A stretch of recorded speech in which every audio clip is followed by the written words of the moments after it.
Most people get this wrong when choosing a travel credit card. They focus only on the welcome bonus and ignore the annual fee. Then a year later, they're stuck paying for benefits they barely use. So here's the truth no one tells you. A credit card is only worth its annual fee if you actually match it with your travel habits. In this video, we're breaking down the WestJet RBC Mastercard in 2026 and answering the real question. Is it worth the annual fee, or should you skip it entirely? I'll walk you through the benefits, drawbacks, and who actually gets value from this card. Let's get straight into it. The WestJet RBC Mastercard is a co-branded travel card designed mainly for people who fly with WestJet. The biggest selling point is the Welcome Companion voucher. This lets you bring a second person on a flight for a reduced fare, which sounds great at first. But here's the problem. If you don't travel at least once or twice a year, that companion voucher loses most of its value. For someone like Alex who only flies occasionally for family visits, it might not justify the annual fee.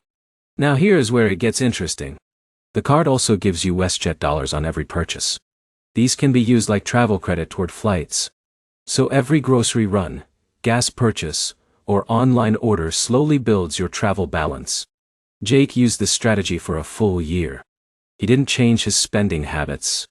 He just put everything on the card and ended up with enough WestJet dollars to reduce a domestic flight by a noticeable amount.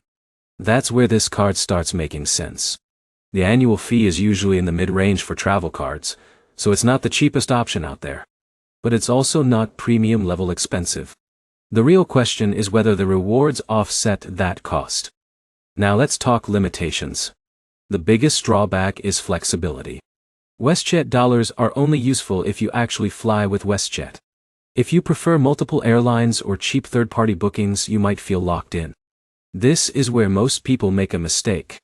They assume airline-specific cards are universally valuable. They're not. They are only powerful when your travel pattern matches the airline. Another factor is baggage benefits.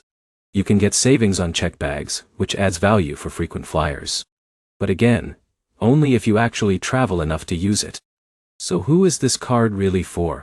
If you fly WestJet a few times a year, travel domestically, or want simple rewards without complicated point systems, this card can make sense. But if you're a casual traveler or prefer flexibility, the annual fee may not feel worth it. The simple rule is this. If the companion voucher and WestJet dollars save you more than the fee, it's a win. If not, you're better off with a no-fee or flexible travel card. So should you get it in 2026? It depends entirely on your travel habits, not the marketing. If this breakdown helped you avoid a costly mistake, hit like, subscribe, and comment what credit card you want reviewed next.